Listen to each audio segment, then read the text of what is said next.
showing up. We've got to keep on voting. We've got to keep our foot on the gas all the way to victory. I'm like Ricky Bobby. I don't come to lose. You can wake up tomorrow morning and see that the new senator for the great state of Georgia is Herschel Walker.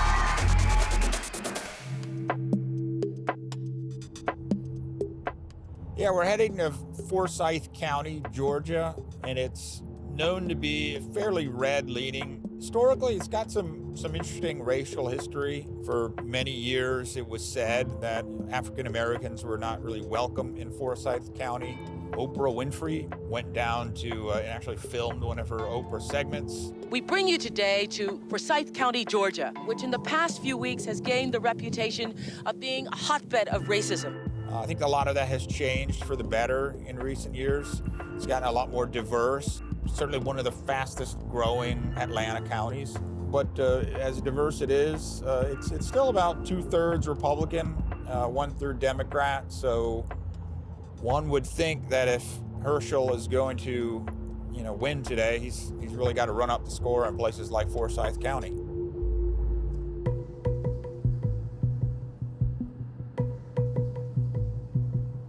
How do you think you'll vote, and what makes you lean that direction? I will definitely be voting for Herschel Walker, no doubt in my mind.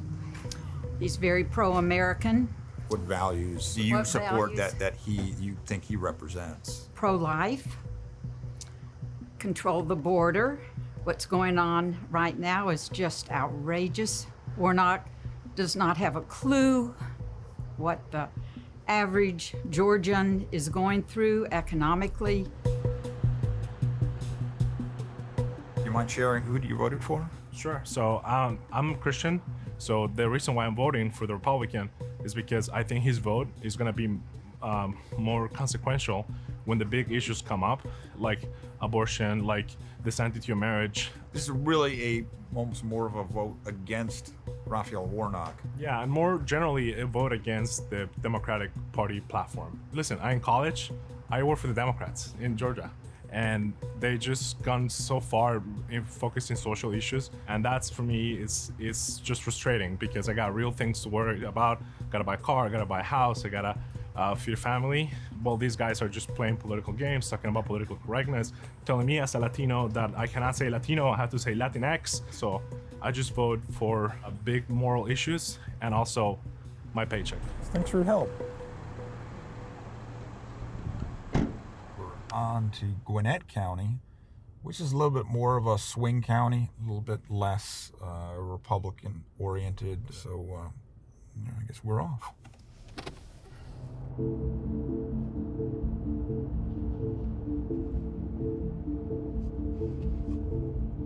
What brings you out today, if you don't mind sharing who you voted for and why? Vote for Warnock. Warnock? Mm-hmm. And why is that? Because I think he's a better person. He cares about the people, and healthcare is very important. And women's right, women have a right to choose.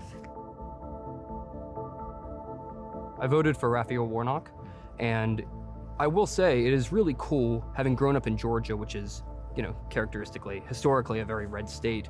It's cool to see this kind of social change, and it just showed me there's a lot of forward-thinking people in Georgia, a lot of progressives, especially younger people. And Slipping Georgia Blue has had a big impact on the country's sort of national politics. What changes for the better have you seen in terms of policy and attitudes and whatnot? I think a lot more people are becoming aware of systemic inequalities in our society, about things like, civil rights, women's liberties, all of these sort of hot button issues that people are really passionate about. Let's go, get those votes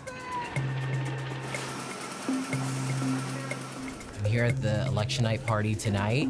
We're waiting for the polls to close. We have about 30 minutes left. The race could be very close. The energy in the room is really starting to build up. As early vote tallies come in, the results aren't shocking. Warnock is leading the way, but strategists are warning election day results are still being counted right now. Those typically favor Republicans. It's looking like it's going to be a very close night. Breaking news right now at 11. The race is called a decisive victory for Senator Raphael Warnock. Senator Raphael Warnock defeated Republican challenger Herschel in the state's hotly contested runoff election. It is my honor to utter the four most powerful words ever spoken in a democracy. The people have spoken.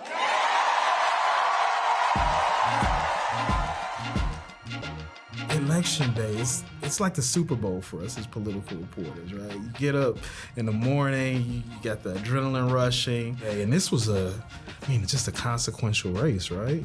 You had two, celebrities in Georgia running for Senate. And I mean, there was a lot of excitement on both ends. The race had to go to a runoff after neither candidate was able to get the 50% threshold. So it was a really big deal. Republicans have had this ironclad grip for generations down here. And now is your sense that it's a purple state now? Yeah, well, I was talking to a few strategists at the election night party. They were saying, listen, it's very clear that this could be a battleground state. They pointed at the room. There were so many members of the press in the room. It's clear that the race has caught the attention of the country. But yeah, Democrats really showed that they could have a shot. If they have a good candidate, they can win elections.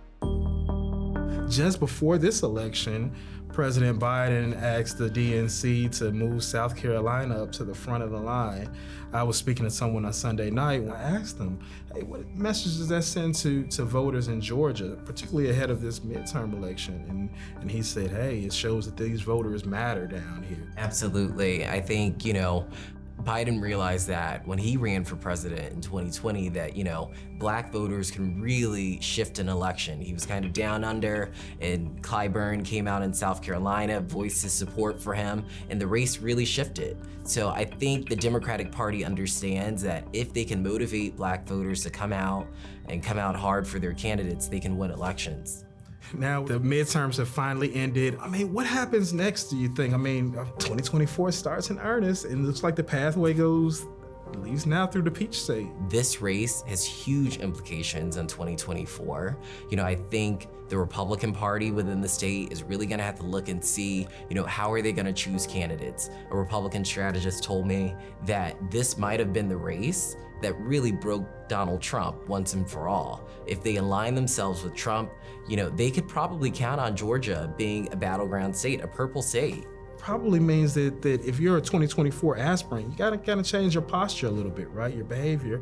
Republicans now are seeing that the election denialism is really off-putting for a lot of voters, and it seems like they're looking forward to candidates who can kind of, move beyond that. They're looking at DeSantis, they're looking at the Governor Larry Hogan, they're looking at Governor Glenn Youngkin. The Republican Party is really gonna have to decide within these coming months, what do they want 24 to look like? Do they want it to be another repeat of Trump, or do they want to move forward with someone like Ron DeSantis?